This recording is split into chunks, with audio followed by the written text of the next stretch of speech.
que vayamos a la palabra de Dios, al libro de Éxodo, en el capítulo 33, donde me ha estado hablando también el Señor de forma personal.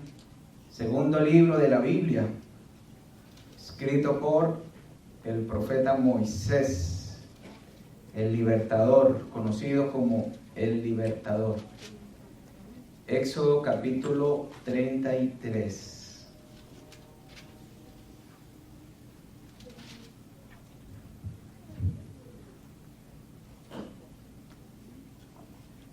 El tema se llama Mi presencia, tu descanso. Bueno, antes de ir al tema, quiero contarles que en la Semana Santa vamos a tener un programa especial. Vamos a tener devocional todos los días por la Semana Santa. Jueves y viernes también vamos a tener programa en la tarde, terminando la tarde y la noche. Vamos a tener dos mensajes online. El viernes, el jueves y el viernes santo. El día sábado vamos a estar aquí presencial y el día domingo de resurrección también vamos a tener un tiempo. Ese está por confirmar si online o si de pronto nos pudiéramos también online y también reunir. Entonces, la buena noticia es que vamos a estar con otras iglesias, Sancti City, en línea para el programa de Semana Santa. Entonces vamos a tener la oportunidad también de hacerlo en conjunto con otros pastores. ¿Cómo se va a llamar el congreso y las temáticas que vamos a ver? Todo eso se los voy a compartir la siguiente semana, pero desde ya, para que vayamos preparando el corazón para lo que el Señor tiene para nosotros en esta Semana Santa. Bueno, quiero poner un poquito en contexto antes de entrar al capítulo 33 y recordar lo que pasó en el 32. El pueblo de Israel recién había salido de la esclavitud de aproximadamente 400 años en un imperio egipcio donde Dios con mano poderosa liberta al pueblo a través de Moisés. Recordemos las famosas 10 plagas, que algunos dicen las 7 plagas, ¿no? Pero eran 10, las 10 plagas de Egipto. Y Moisés se fue al monte Sinaí, subió la montaña a hablar con Dios. Y fue el momento en el que Dios escribió las tablas de la ley, las famosas tablas de la ley. Y Moisés se demoró 40 días. Estaba en un ayuno, estaba apartado, hablando con Dios, y en esos 40 días el bendito pueblo israelita, se afanaron porque el líder nada que solucionaba, y ellos estaban pues en cierta forma como en una transición, porque ya no dependían, estaban cambiando de forma de vida, ya no dependían de una opresión egipcia, iban camino a la tierra que Dios había prometido. Tenían un líder a quien al principio no le creían de mucho, pero terminaron viendo las maravillas de Dios. Y como ese líder se demoró, el profeta Moisés, 40 días mientras que estaba en la montaña, el pueblo entró en ansiedad. Y cuando uno entra en ansiedad, generalmente no toma uno buenas decisiones. Entonces el pueblo tomó la decisión de reunir objetos de oro de muchos miembros del pueblo para hacer un becerro de oro. Quisieron tener como una imagen de Dios y empezaron a adorar ese becerro. Y el Señor, que estaba hablando con Moisés en la montaña, le dijo a Moisés: Moisés, mira el pueblo, tu pueblo, allá está, ve y pon orden. Entonces Moisés bajó a poner orden. Bueno, el becerro se echó a tierra otra vez, y ese es más o menos el contexto. Eso pasó en el 32. Obviamente que el Señor no está muy contento con esto que había recién sucedido. Entonces viene el capítulo 33, donde ya Dios no quiere dejarlos en las faldas del monte Sinaí, donde ellos estaban, donde hicieron el becerro, sino donde el Señor ya quería que el pueblo se moviera. y empezara a marchar camino a la tierra prometida. Entonces vamos a leer primero 3 versículos. Dice, Jehová dijo a Moisés, anda, sube de aquí tú y el pueblo que sacaste de la tierra de Egipto, a la tierra de la cual juré a Abraham, Isaac y Jacob, diciendo, a tu descendencia la daré. Y yo enviaré delante de ti el ángel, y echaré fuera al cananeo, y al amorreo, y al eteo, al fereceo, al heveo, y al jebuseo, a la tierra que fluye leche y miel. Pero yo no subiré en medio de ti, porque eres un pueblo de dura cerviz, no sea que te consuma en el camino. Entonces miremos aquí, primero, ¿qué es dura cerviz? Es una expresión que, si mal no recuerdo, aparece aproximadamente 18 veces en el Antiguo Testamento. Dura cerviz. La cerviz pues viene de cervical, es la parte de arriba del cuello. Recordemos que habían animales de carga que se les ponía algo que se llamaba yugo, que era una carga compartida para 2 animales. Y se necesitaba, antes de poner la carga, que el animal hiciera esto, que los 2 relajaran los músculos del cuello para poder nivelar y poner la carga a los 2 animales y no quedar así. Si los 2 no estaban a la vez, de esa manera, un animal iba a quedar desnivelado del otro. Entonces tener dura cerviz era, no, en cierta forma, era un acto de rebeldía del animal para no recibir la carga. Entonces cuando vemos que la Biblia habla de que no endurezcamos la cerviz, en cierta forma lo que Dios quiere decirnos es, no seamos rebeldes, no seamos necios, no seamos testarudos, pero también tener dura cerviz es sinónimo de arrogancia, es sinónimo de altivez, es sinónimo de orgullo, porque tener la cerviz erguida es como mirar a los demás por debajo del hombro. Pero doblegar la cerviz tiene que ver con inclinarse y está asociado también a un corazón sencillo, a un corazón humilde. Ahora, sabemos lo que el hombre hace, pero Dios sabe lo que el hombre es. Vemos lo que procede del hombre, pero Dios puede ver lo que está dentro del hombre. Aquí en estos 3 primeros versículos vemos noticias buenas y noticias malas para el pueblo israelita. ¿Cuáles son las noticias buenas? ¿Quién me dice de los que estamos aquí congregados en esta noche? ¿Cuáles son las noticias buenas? Que lo sacará de la tierra, nos llevará a la tierra prometida. Muy bien, la tierra prometida, es decir, Dios está sostenido en su promesa de que les iba a respaldar para llegar a la tierra. Esa es una noticia buena. Hay otra noticia buena también ahí, que les iba a enviar un mensajero. Ángel significa mensajero, pudiera ser celestial como pudiera ser también un mensajero humano para que les mostrara el camino. Moisés no sabía, él no conocía el camino. Normalmente lo asociamos con un ángel celestial, pero estudiando el texto a profundidad, mirando las palabras hebreas originales, se refiere a un mensajero que queda la duda si es humano o es celestial. Normalmente lo asumimos con celestial, igual está bien hacerlo. Esas eran las buenas noticias. Pero ¿cuáles eran las malas noticias? Que Dios no estaría con ellos. Una noticia terrible. Y la segunda noticia mala, que está ligada a la primera noticia mala, es cómo Dios veía al pueblo.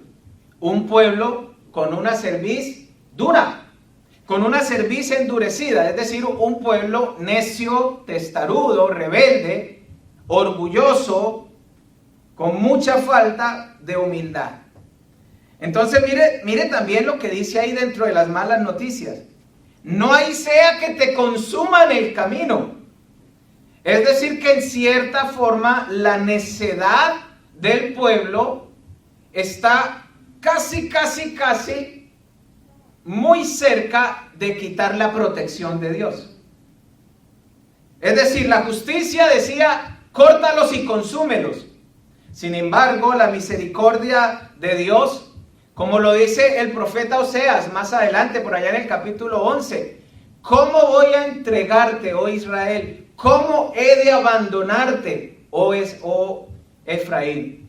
Es decir, la misericordia de Dios decía, no te quiero abandonar, no te quiero desamparar. Pero la justicia, por lo que ellos acababan de hacer, recuerden, Dios los sacó con, mejor dicho, mostrándose como nadie hasta ese momento había conocido a Dios. Las 10 plagas, se abrió el mar y todas esas cosas que solamente el pueblo israelita fue testigo. ¿Y cómo pagó el pueblo? Becerro de oro. Entonces, obviamente que la justicia decía, este pueblo no merece la protección de Dios. Sin embargo, Dios que ama al pueblo dice, miren, ¿saben qué? No es conveniente que yo los vaya a acompañar a ustedes. Yo no los voy a acompañar. Yo les voy a cumplir la promesa. Les voy a entregar la tierra que les he prometido a sus padres, Abraham, Isaac y Jacob, es decir, a sus ancestros. Pero no los puedo acompañar porque qué me late que ustedes en el camino se van a seguir portando mal y no los quiero consumir. Entonces el Señor dice, yo les voy a enviar un ángel, un mensajero para que los acompañe. Entonces aquí vemos noticias buenas, noticias malas. Miremos del 4 al 6. Y oyendo al pueblo esta mala noticia, vistieron luto y ninguno se puso sus atavíos, porque Jehová había dicho a Moisés, di a los hijos de Israel, vosotros sois pueblo de dura cerviz. En un momento subiré en medio de ti y te consumiré. Quítate pues ahora tus atavíos para que yo sepa lo que te he de hacer. Entonces los hijos de Israel se despojaron de sus atavíos desde el monte Horeb.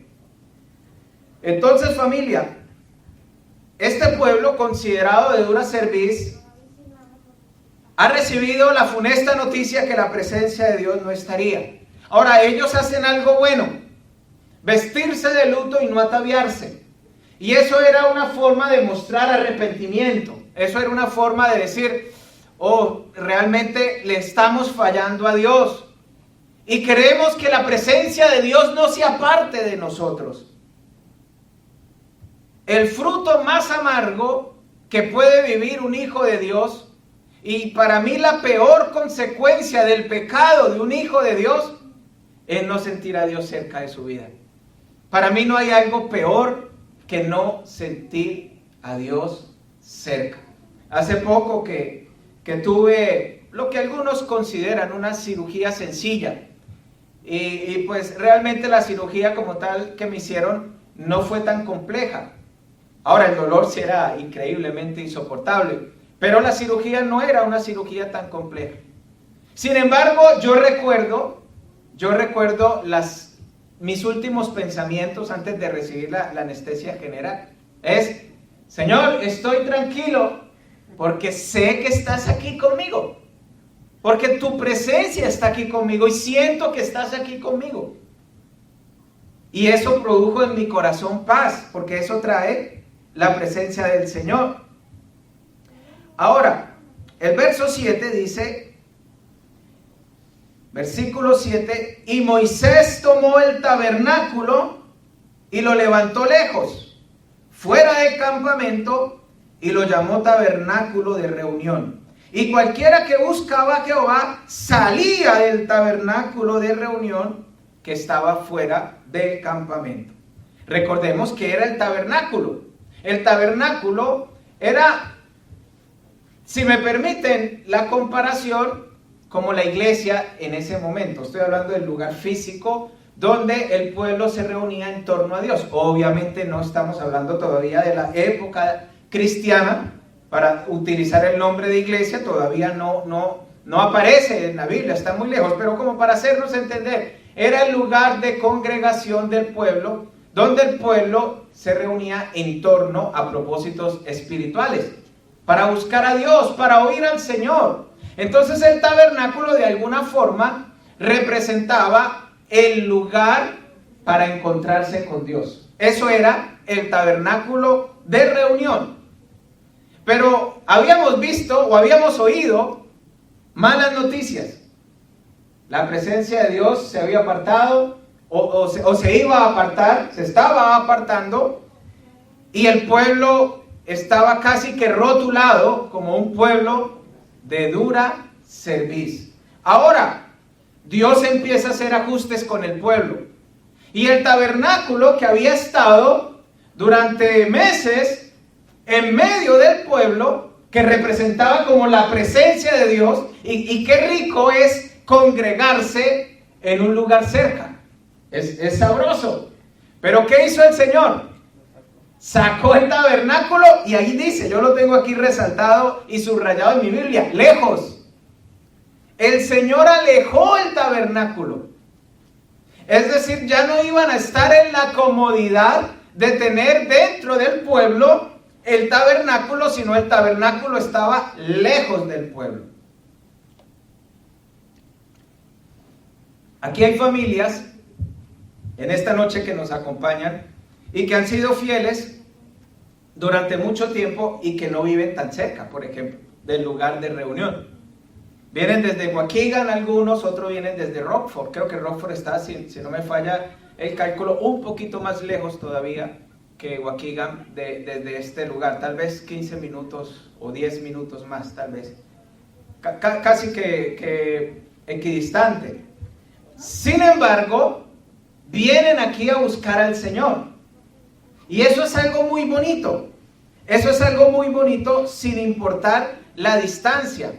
Ahora, para todos los amigos, amados, hermanos en la común fe que hoy nos acompañan virtualmente, o sea, ustedes se salvaron del regaño. No, mentira, no es un regaño para nadie. Pero sí es algo que yo quiero llevarles a reflexionar. En esta iglesia durante un año tuvimos nuestros servicios online. El tabernáculo en la casa, en un dispositivo, en el televisor, en el trabajo. Pero ya llegó la hora, no que la presencia de Dios se fue de mi casa, no, que ya debo emprender un pequeño peregrinaje para salir a encontrarme con Dios. Estábamos muy felices, o no sé si fue que fuimos muy románticos, pero yo vi las redes sociales inundadas de la siguiente frase: el diablo creyó que iba a cerrar las iglesias, pero se abrieron muchas, en cada casa se volvió una iglesia. Así lo leyeron en las redes sociales, ¿cierto?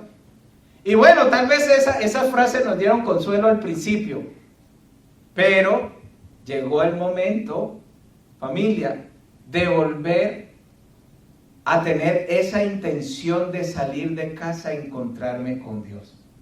Mire, hay algo especial de parte de Dios cuando uno emprende un pequeño peregrinaje. Que usted disponga su corazón, que usted se baña, se vista, se atavía, como dice la Escritura, y dice, voy a ir a encontrarme con Dios. Ahí hay algo especial. Que usted prepara su corazón, aunque el tabernáculo no quede tan cerca, aunque el tabernáculo quede lejos de donde usted vive. Y si le digo algo, entre más lejos, más meritorio. Entre más lejos, mayor es la demostración de amor a Dios. Claro que sí. Y usted puede decir, pues usted vive a 5 minutos de acá, pues claro, a usted no le toca. Pero no es así, el Señor lo sabe.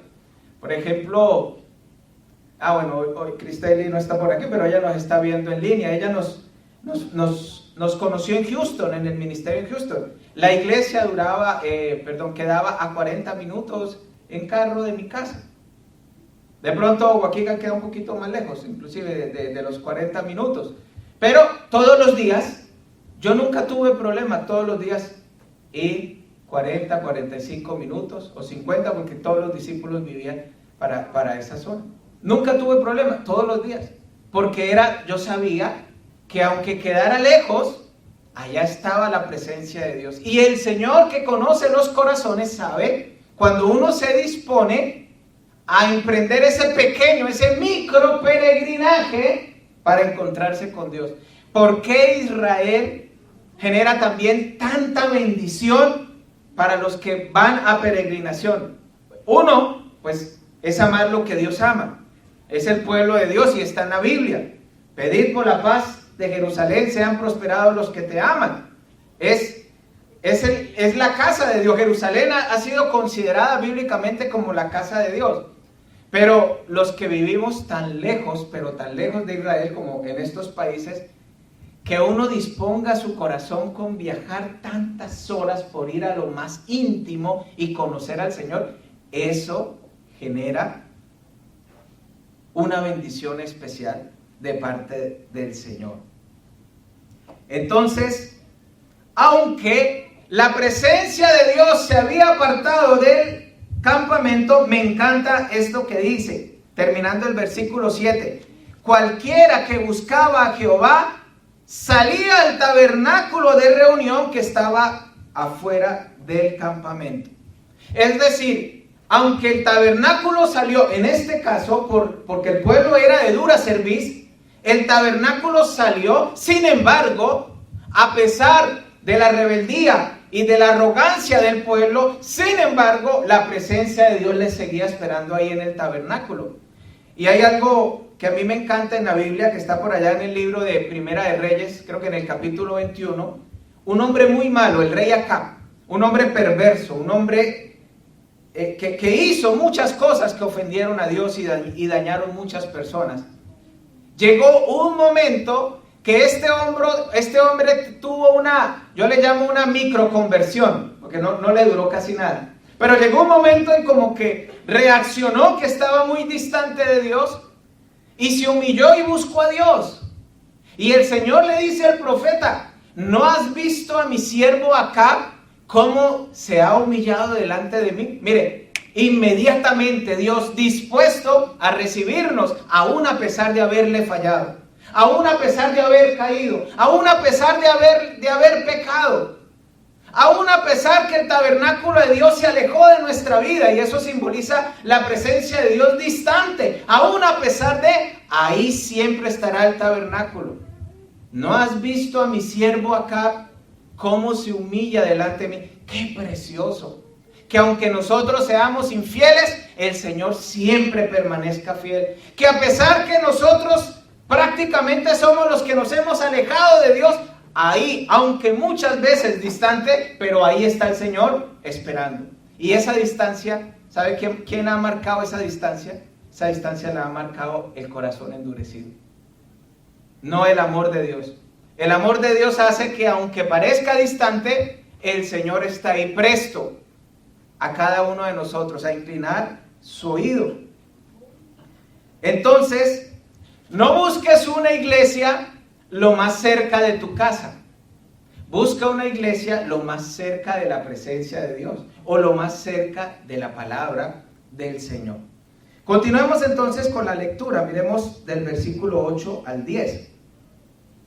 Y sucedía que cuando salía Moisés del tabernáculo, todo el pueblo se levantaba y cada cual estaba en pie a la puerta de su tienda y miraban en pos de Moisés hasta que él entraba en el tabernáculo. Cuando Moisés entraba en el tabernáculo, la columna de nube descendía y se ponía a la puerta del tabernáculo, y Jehová hablaba con Moisés. Y viendo todo el pueblo la columna de nube que estaba a la puerta del tabernáculo, se levantaba cada uno a la puerta de su tienda y adoraba. Entonces aquí sucedió algo especial. Moisés fue muy menospreciado por el pueblo israelita. Recordemos que lo quisieron apedrear, más bien lo acusaron de quién lo mandó a él de haberlo sacado. En Egipto estaban mejor. Así le alcanzaron a decir a Moisés.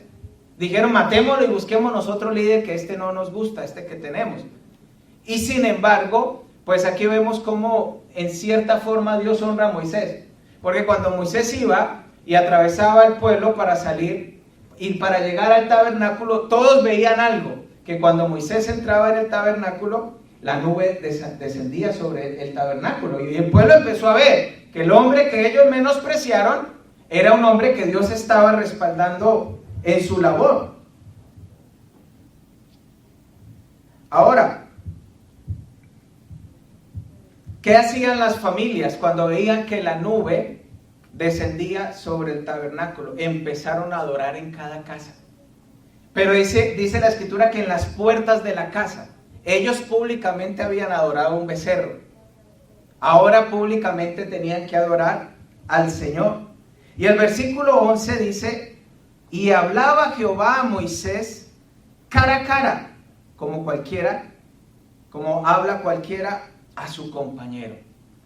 Y yo siempre me he tratado de imaginar, porque siempre me ha gustado ponerle mucho color a la Biblia. Y siempre me he tratado de imaginar cómo sería ese cara a cara. Cómo sería Moisés hablando con el Señor. Porque más adelante nos vamos a dar cuenta que este cara a cara es algo figurativo. No era que realmente veía el rostro de Dios, porque era imposible poderlo hacer. Pero seguramente la conversación sí era una conversación fluida, como dos amigos, dice. Como el que le habla a su compañero. Como cualquiera que habla con un amigo. Y entonces me surge la pregunta, ¿qué hacía que Moisés tuviera este favor especial de Dios de poder hablar con él cara a cara? Y si nosotros miramos la vida de Moisés, ni siquiera podemos decir que Moisés era un santo varón, porque Moisés tuvo errores. La orden de Dios era casarse con mujeres de su pueblo y él estaba casado con una mujer de Cus, una mujer cusita, una mujer que no era israelita. Y por eso el pueblo murmuró en contra de Moisés. Dios le dijo a Moisés, háblale a la roca para que brote agua. Y Moisés agarró y golpeó la roca. O sea, Moisés no era que era tan santo, ni es que él hablaba cara a cara con Dios, porque Moisés nunca pecaba, nunca se equivocaba. Pero la pregunta es entonces, ¿por qué Moisés tenía este favor que los demás israelitas no tenían? De hablar cara a cara con Dios. Y estudiando la vida de Moisés encuentro que es el deseo profundo de Moisés por la presencia de Dios. Moisés tenía un deseo de intimidad con Dios tan grande y tan fuerte que por eso a él no le importó perderse 40 días en una montaña, a hablar con Dios. Tenía un increíble deseo y un increíble anhelo por la presencia de Dios. Y hoy que estábamos hablando junto con mi esposa antes de empezar la reunión, llegábamos a la conclusión como pastores que nuestro mayor deseo y nuestro mayor anhelo es tener una congregación que ame, que desee al Señor, que realmente la presencia de Dios sea lo más importante en su vida. Ese es mi deseo y ese es mi anhelo. Si usted me pregunta a mí en términos de número, ¿con cuántos números de discípulos sueño yo que estén en la iglesia? Y el Señor sabe, yo nunca he soñado en números. Pero si algo yo deseo, es que el pueblo de Dios anhele su presencia. Que el pueblo de Dios ame su presencia. Que el pueblo de Dios desee su presencia. ¿Qué habemos? A ver, cuento las sillas desocupadas. 1, 2, 3, 4, 5, 6.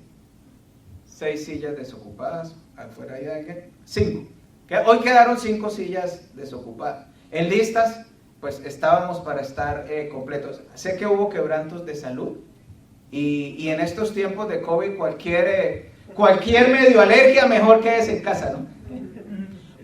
Aunque usted esté seguro que no es COVID, pero de pronto las personas no tienen esa certeza. Entonces, si usted tiene fiebrecita, síntomas de gripe, pues estamos obviamente en una pandemia. Entonces, ahí la recomendación es, no hay ningún problema. Quédese en casa y la presencia de Dios va a estar allá, online. Pero, familia, si no es el caso, esto debiera estar, mejor dicho, algunos en el lobby porque no alcanzaron a entrar y llegó tarde y ya se cerró la capacidad. Porque el amor a la presencia de Dios tiene que llevarnos a eso, a que haya ese deseo de venir a encontrarnos con el Señor. Este es el tabernáculo de reunión. Y provisionalmente estamos como en los tiempos israelitas, que era una tienda que hoy día estaba en un lugar y mañana estaba en otro lugar. Aunque vamos a tratar de seguir aquí mismo los sábados, si Dios no dispone otra cosa, hasta que volvamos a tener un lugar fijo para nosotros. Pero ¿a dónde quiero llegar? Y les quiero motivar a todos. Usted diga, oh, este regaño es para los que no vinieron. No, no, mentiras, no es un regaño. Pero sí quiero llevarles a una reflexión. Por ejemplo, yo sé que estamos en pandemia y nos estamos cuidando. Y mi recomendación siempre será, cuidémonos. Pero mi pregunta es, quiero lanzar esta pregunta. Si vamos a un supermercado, ¿cuánto es el promedio que uno se demora en un supermercado? Como 1:30, ¿cierto? ¿Más, menos? 1 hora, 1:30. Aquí dura 1 hora y media.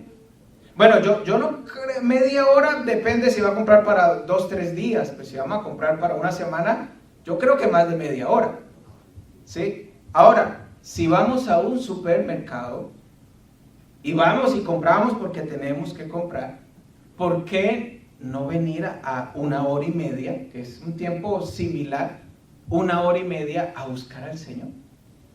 ¿Por qué para otras cosas sí y por qué para la búsqueda de Dios no? Entonces mi esposa me decía, nos desacostumbramos, pues hablando como ella parte del pueblo o de la congregación. Me decía, mi amor, lo que pasa es que nos desacostumbramos y tenemos que volvernos a acostumbrar. ¿A qué? A buscar al Señor.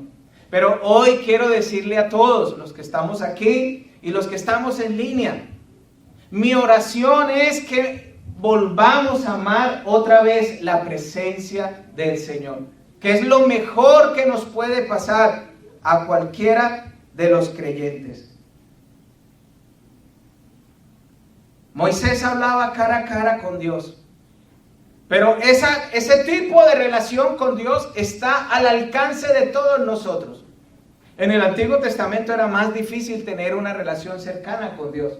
Recordemos que de todo el Antiguo Testamento, solo una persona tuvo el título de ser el amigo de Dios.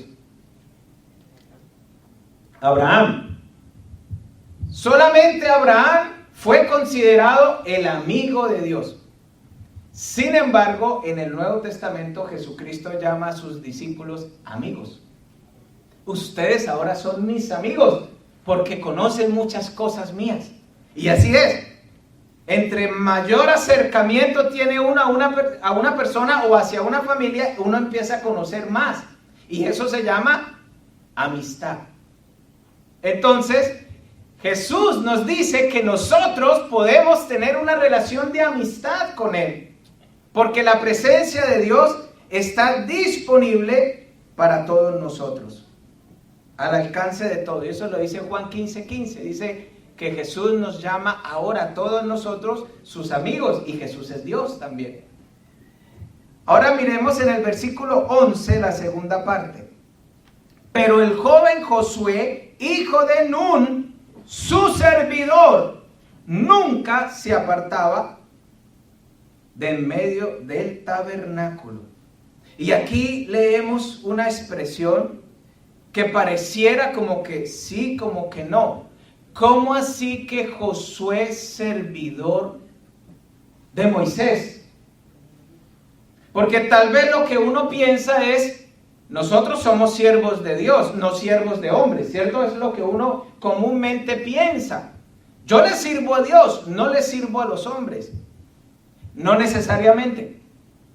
Lo que tenemos que hacer es vivir para agradar a Dios, es lo que dice la Escritura, pero no vivir para agradar a los hombres. Porque en Filipenses, capítulo 2, versículo 7, dice que Jesús se despojó a sí mismo tomando forma de siervo. Jesucristo fue siervo. ¿Y qué hace un siervo? Sirve. ¿Y Jesucristo qué le dijo a los discípulos? El Hijo del Hombre no vino a ser servido, sino a servir. Entonces yo pregunto algo. ¿Jesús sirvió a la gente o no? Claro, alimentó a los 5,000, sanó a los enfermos, visitaba a los pobres. Eso es servir. Es decir, que nosotros sí estamos llamados a servir. Lo que tenemos que tratar de hacer es hacerlo para agradar a Dios. No para agradar a los hombres. Eso es lo que nos dice la Biblia. Vivamos para agradar a Dios y hagamos todo como para agradar a Dios. Yo como pastor, por ejemplo, yo no puedo radicalizarme y decir, es que yo soy solamente siervo de Dios, yo no soy siervo de la feligresía. No, como siervo de Dios estoy llamado a servirles a ustedes, porque ese es el ejemplo del Señor Jesucristo. Ahora, me encanta el lavatorio de pies, que Jesús, después de que le lava los pies a sus discípulos, ¿recuerda qué les dice? Ahora ustedes hagan lo mismo entre ustedes. ¿Qué significa eso? Que Dios quiere que entre nosotros nos sirvamos. Que yo le sirva a mi hermano consiervo, que yo le sirva a mi discípulo, que yo también sirva en la iglesia, que yo sirva también con los pastores, que los pastores sirvan con los discípulos, que los pastores sirvan a otros pastores. Eso es lo que Dios quiere. El servicio no debe ser en una sola vía, no debe ser de la iglesia al pastor, ni solamente del pastor a la iglesia, sino también entre hermanos de la congregación. El servicio tiene que ser de todos con todos. Ese es el ejemplo que nos enseñó nuestro Señor Jesucristo. Sin embargo, o sea, estoy aclarando que el servicio es de todos para todos. Sin embargo, aquí nos dice que Josué servía al profeta de Dios. Josué era servidor de Moisés. Dice ahí la escritura, y que Josué, aunque Moisés a veces salía del tabernáculo, Josué siempre estaba ahí, pendiente del tabernáculo. Y en una ocasión hice un estudio paralelo entre dos hombres muy desafiantes en fe y en hechos, Josué y Caleb. Josué y Caleb fueron tal vez las personas en los tiempos de Moisés más sobresalientes. Y yo durante mucho tiempo en mi vida cristiana me pregunté por qué Josué fue el que reemplazó a Moisés cuando Moisés muere en el liderazgo del pueblo israelita y no Caleb. Es que más, estudiando la vida de Caleb, encontraba con que Caleb era más valiente, más arrojado, más radical.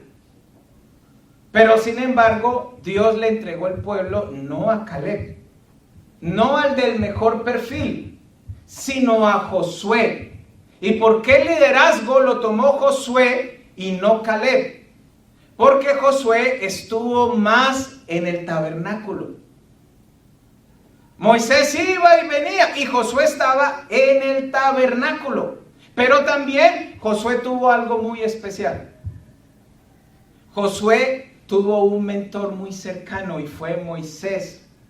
Todos en nuestra vida cristiana necesitamos un mentor. Por eso nosotros aquí en la iglesia hemos delegado el cuidado de las ovejas a un grupo de personas. Aclaro, no son los más santos de la iglesia y yo me incluyo ahí, no somos los más santos de la iglesia, a un grupo de diáconos, por ejemplo. Todas las personas necesitan un mentor, alguien que le enseñe la Biblia, alguien que le acompañe. Yo tengo 30 y... ya perdí la cuenta. Tengo 42 años, a los 8 años recibí a Cristo. 34 años. 34 años cumplí en enero de conocer al Señor. 34 años conociendo a Dios. He visto muchos grandes hombres de Dios formarse, desarrollarse, salir a las naciones. Conozco pastores en los 5 continentes que tiene el mundo que los vi llegar, formarse y ser enviados. Pero ninguno de los grandes siervos de Dios que yo conozco se quedaron sin mentor. Todos ellos tuvieron un mentor. Todos ellos tuvieron un pastor. Todos ellos tuvieron un líder.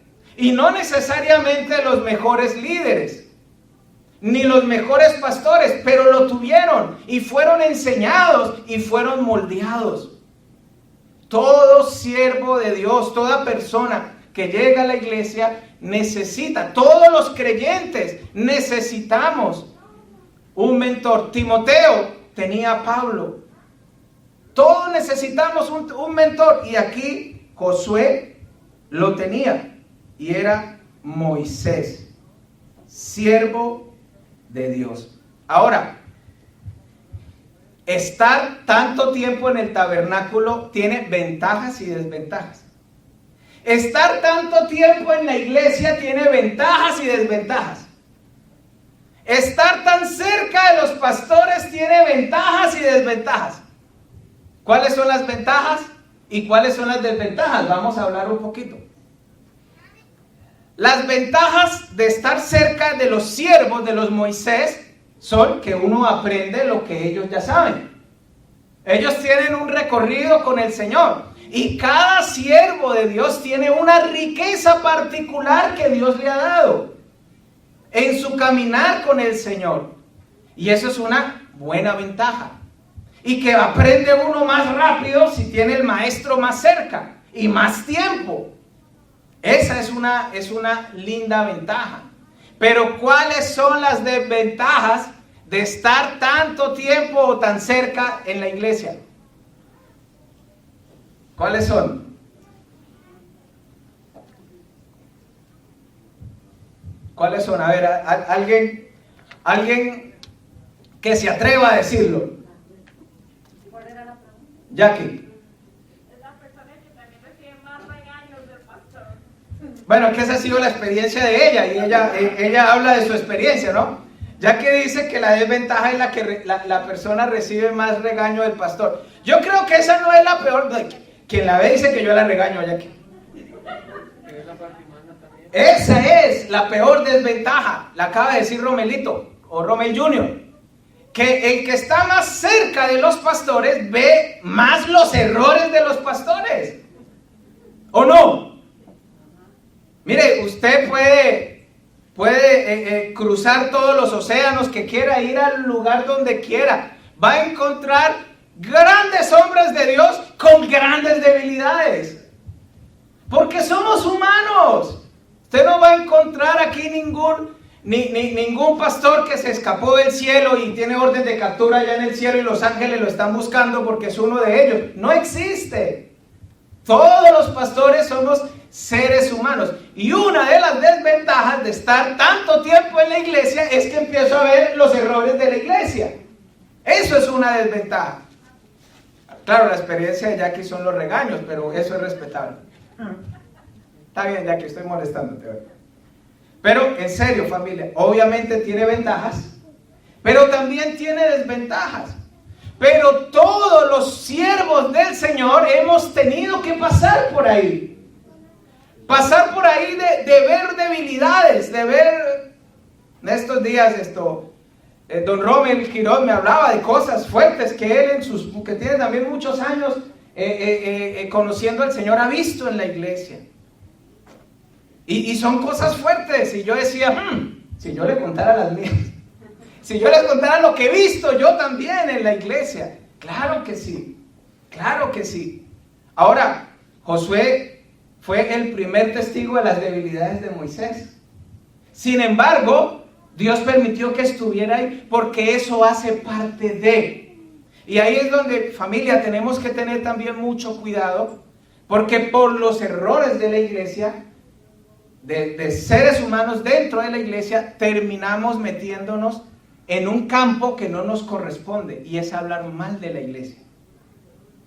¿Cómo se sentiría usted, enamorado o enamorada, que hablen mal de su pareja?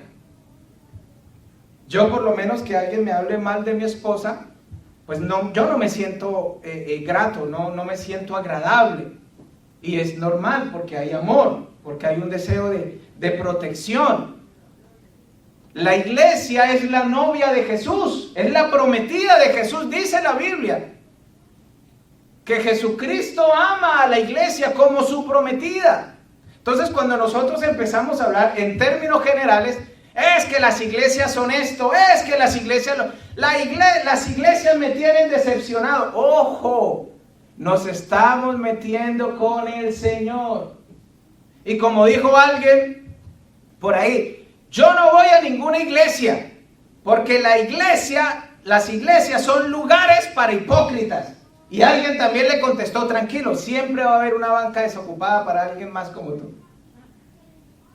Porque a veces creemos que los que venimos a la iglesia son personas que no se equivocan, son personas perfectas. No, somos personas imperfectas, que estamos en proceso. Obviamente yo reconozco mi responsabilidad como siervo de Dios, que estoy llamado a tener un testimonio mayor que el suyo. Y mi oración es que así sea. Esa es mi oración. Claro que sí, conozco perfectamente mi responsabilidad. Pero estar cerca del tabernáculo tiene sus ventajas y sus desventajas. Pero quiere que le diga algo, valió la pena. Para mí, valió la pena todos los errores que vi en los pastores que me presidieron. Valió la pena los pecados que vi también. También valió la pena. Aprendí lo que no debo hacer también. Y aún aprendí muchas cosas que sí debo hacer de grandes hombres de Dios. Hoy no estaría yo aquí predicando el evangelio si hubiese sido una oveja distante del pastor. Porque él es un ser humano como yo que se equivoca. Obviamente sí lo es, y así es. Pero eso no significa que no necesito un mentor, o que no necesité un mentor como Josué necesitó de Moisés. Imperfecto. Continuemos entonces, versículo 12 y 13. Le dice Moisés a Jehová: mira, tú me dices a mí, saca este pueblo, y tú no me has declarado a quién enviarás conmigo. Sin embargo, tú dices: yo te he conocido por tu nombre, y has hallado también gracia en mis ojos. Ahora pues, si he hallado gracia en tus ojos, te ruego que me muestres ahora tu camino, para que te conozca y halle gracia en tus ojos, y mira que esta gente es pueblo tuyo. Qué lindo Moisés. Moisés sabía que como él tenía una relación tan cercana con Dios, él dijo: si tú a mí me conoces por mi nombre, y si yo he hallado gracia ante tus ojos, por favor, mira al pueblo de la misma manera. Versículo 14 y 15. Y él dijo: mi presencia irá contigo y te daré descanso. Y Moisés respondió: si tu presencia no ha de ir conmigo, no nos saques de aquí.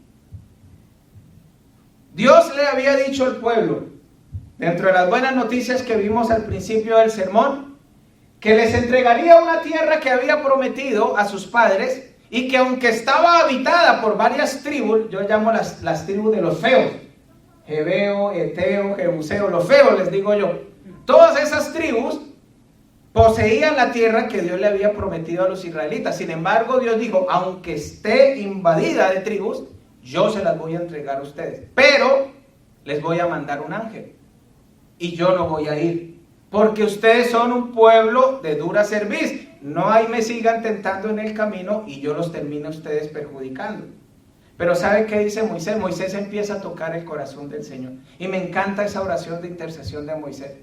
Moisés se sentía especial con el Señor, y Moisés le dijo: Señor, si yo soy especial para ti, si tú me conoces por mi nombre, si yo he hallado gracia ante tus ojos, por favor, Señor, este pueblo te necesita.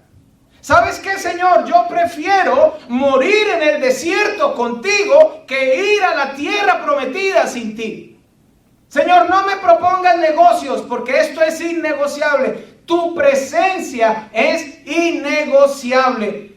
Para mí, Señor, tu presencia es la mayor bendición. Por favor, Señor, no nos arrebates tu presencia, no nos abandones, no nos quites tu compañía. O si no, déjanos en este desierto seco y árido, pero estás tú con nosotros. No me sirve la tierra prometida sin ti, Señor. Y a mí me parece esto como tan extraordinario de la vida de un hombre que se atrevió a hablarle a Dios así. Ahora, ¿usted qué preferiría? ¿O usted qué prefiere? ¿Una buena casa antes que la presencia de Dios? Porque muchos creyentes, persiguiendo una buena casa, han abandonado la presencia de Dios. ¿Un buen negocio? ¿Por cuántas personas? Yo como pastor he visto mucha agua correr dentro de las iglesias, y he visto personas con las que hemos orado pidiéndole a Dios un buen empleo, unos buenos contratos, unos buenos negocios. Y después los he visto a muchos, no a todos por supuesto, pero a muchos he visto apartarse de la presencia de Dios. Era mejor la tierra prometida, era mejor el contrato, Y la pregunta es, ¿qué es lo más importante para usted en este momento? ¿La presencia de Dios o un mejor empleo? ¿La presencia de Dios o ganar más por hora? ¿La presencia de Dios o su familia? Y si la respuesta es la presencia de Dios, pues empecemos a buscar más el rostro del Señor. Empecemos a darle la prioridad a Dios que Él necesita. Hoy con mi esposa hablábamos que nosotros fuimos formados en el Evangelio en una escuela muy diferente a esta, a la de hoy en día. Y es algo así como, no sé si usted en algunas conversaciones con sus hijos, sobre todo aquí en los Estados Unidos, que el contacto físico hacia los hijos está prohibido, pero los que somos hijos de madres hispanas, y que Dios las bendiga, porque y padres hispanos, que Dios los bendiga también, porque mi psicólogo, mi mejor psicólogo en la infancia fue la chancleta de mi mamá. Ese fue mi mejor psicólogo. Y sobrevivimos, ¿no? Y hoy día uno le dice a los hijos, si usted hubiera sabido, mejor dicho, si yo le hubiera contestado así a mi papá, me hubieran volteado el mascadero para el otro lado. Porque nuestros padres nos apretaron diferente. Ahora, yo hoy quiero también decirles eso. Nosotros, hace años atrás, por ahí aquí está Janet también, que sirvió al Señor, está Rommel y Ana Julia, que conocen desde Ecuador y sirvieron desde Ecuador, saben que la escuela antigua era una escuela de mayores disciplinas, de mayor exigencia que hoy en día. Los teos, que llamábamos antes F1, eran más exigentes que hoy en día. Si no había obra práctica, no se graduaba. Y por ejemplo, el primer teo que yo hice, el primer curso de formación, era aprenderse un versículo diario. Y todos los lunes teníamos que dar los 7 versículos de memoria de la semana. Y el 30 de cada mes, o 31, teníamos que dar de memoria los 30 o los 31 versículos de todo el mes. Vaya, hágalo hoy día en un teo, a ver cuántos quedan. Yo creo que quedamos Maite y yo, y mi esposa, y Romelito, que es el otro profesor. Somos los profesores. Y por ahí uno que otro endeudado diciendo, yo los voy a decir, pastor, gradúeme que yo los voy a decir. Porque siempre hay, ¿por qué miro a León? Porque siempre hay de eso en el, pastor, gradúeme que yo se los voy a decir, yo se los voy a decir. Pero era una escuela diferente, era una escuela diferente. Ahora, no con esto los estoy preparando para meterlos en esa escuela, no, tranquilo, relájese, despreocúpese. Pero yo sí quiero que la iglesia de hoy recupere la pasión del ayer que ha perdido. Yo sí anhelo eso.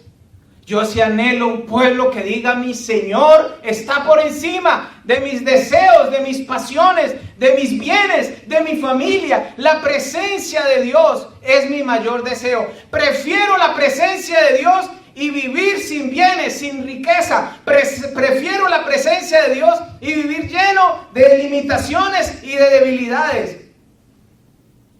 Pero yo no quiero bienes materiales y un corazón apartado de Dios, porque prefiero como Moisés, prefiero el desierto con el Señor, que la tierra que fluye leche y miel sin Él. Ahora el Señor le dijo a Moisés, mi presencia irá contigo y te dará descanso. Moisés nunca entró a la tierra prometida, pero Moisés se quedó con lo más valioso mientras vivió, con la presencia de Dios. Yo he escuchado a muchos hijos de Dios o siervos también lamentar, porque dice la Biblia que justo cuando llegaron ya a donde iban a empezar a conquistar la tierra prometida, el Señor se llevó a Moisés al monte Nebo y le dijo, mira, esa es la tierra que yo les había prometido, pero tú no vas a entrar. Y entonces mucha gente mira eso como que, uy, qué triste lo de Moisés, ¿cómo se sentiría Moisés? Ahora yo quiero, con este mensaje que hemos estado estudiando verso a verso, la importancia de la presencia de Dios, ¿usted cree que Moisés estaba deprimido en el monte Nebo? Si Moisés ya había sido claro con el Señor, Señor, tierra prometida, ¿cuál tierra prometida? Yo lo que quiero es tu presencia. Y el Señor en el monte Nebo le dijo, pues te voy a dar mi presencia, te voy a traer ya. ¿Usted cree que Moisés estaba deprimido? Estaba feliz, haciendo fiestas en esa montaña, bailando y danzando, mientras que el Señor se lo llevó, porque era la presencia de Dios. Pero uno normalmente escucha, ¿no? Y el pobre Moisés, como le falló al Señor, no pudo entrar. Pero no, el Señor le prometió su presencia y él quería su presencia. Mire lo que dice un momentico Daniel 12:13, y ahorita volvemos a Éxodo.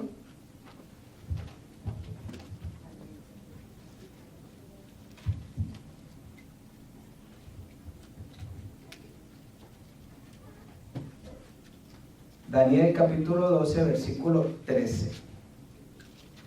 Dice así: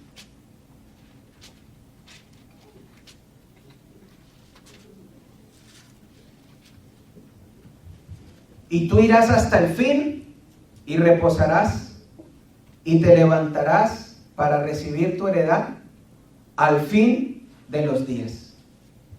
¿Qué promete el Señor? Reposo. Que vayamos hasta el fin. Y aunque, como dice Hebreos capítulo 11, aunque muchos murieron sin recibir lo prometido, pero sabían que Dios se lo tenía preparado en los cielos. Y volviendo a los versículos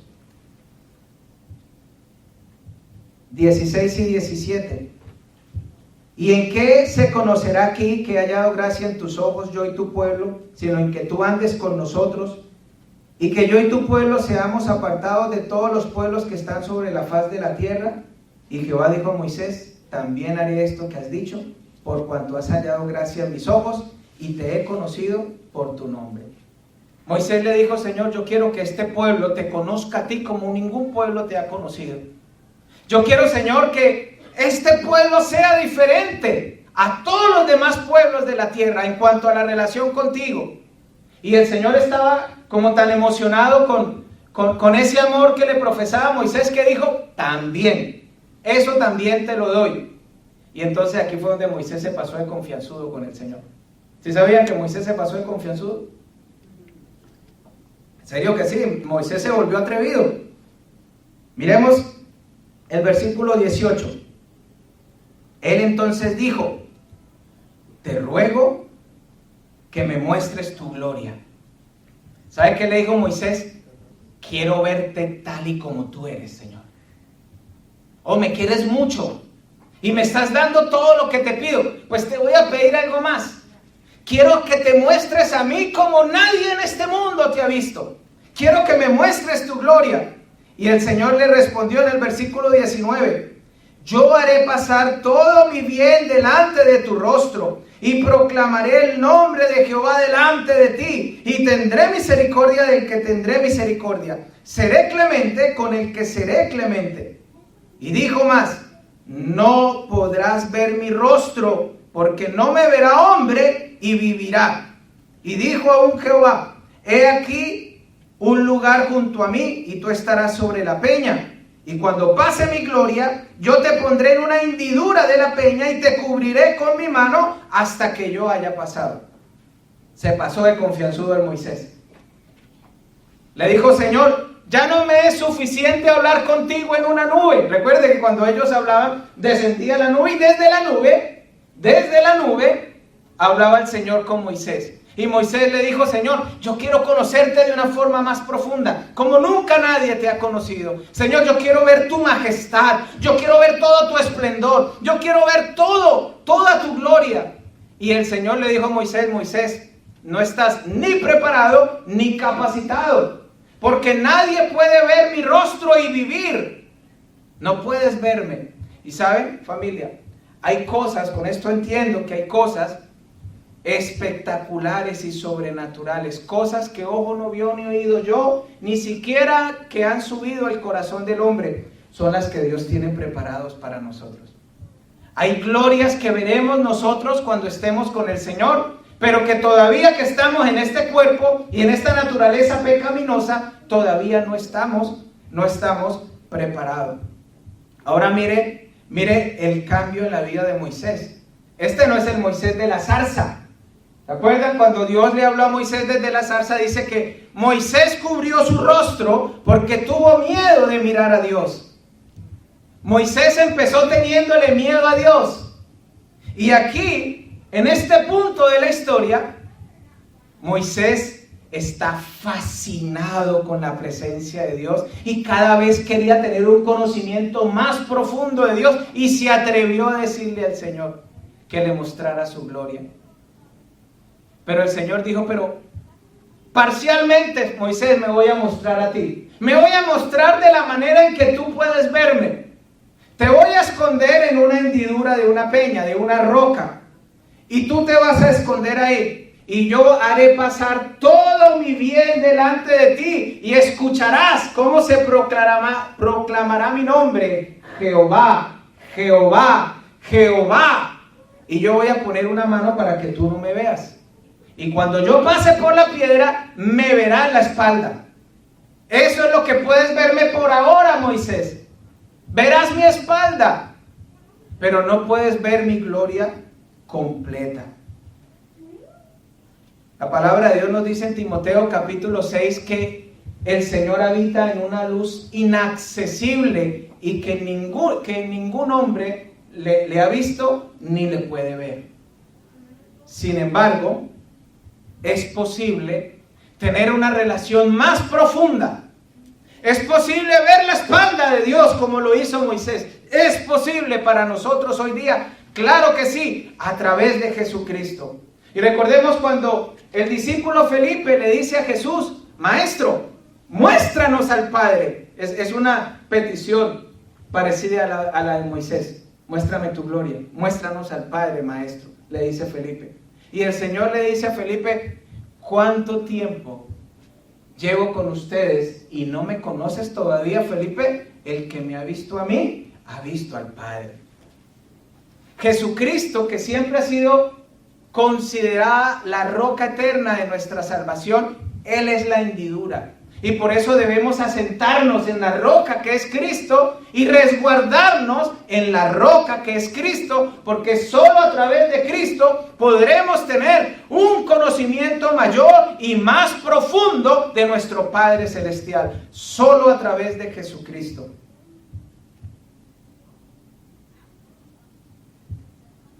Versículo 23, ya para terminar y orar. Dice así: Después apartaré mi mano y verás mis espaldas, pero no verás mi rostro. ¿Sabes qué es ver la espalda de Dios? Mire lo que Dios hizo con Moisés.